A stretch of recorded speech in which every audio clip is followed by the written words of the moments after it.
Boa tarde, pessoal que curte o canal EIB Assistência Técnica, aqui no bairro Bivalino, na rua José Mesquita. Mais uma máquina consertada aí com sucesso. Dessa vez é um Electrolux LAC 09. O cliente relatou que ela estava centrifugando com barulho muito alto aí, né?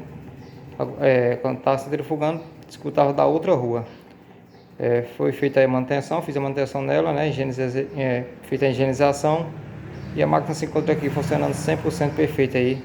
Essa Electrolux LAC 09, aqui na EIB Assistência Técnica, né? Mais um conserto aí realizado com sucesso.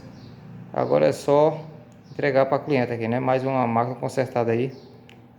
É uma Electrolux LAC 09.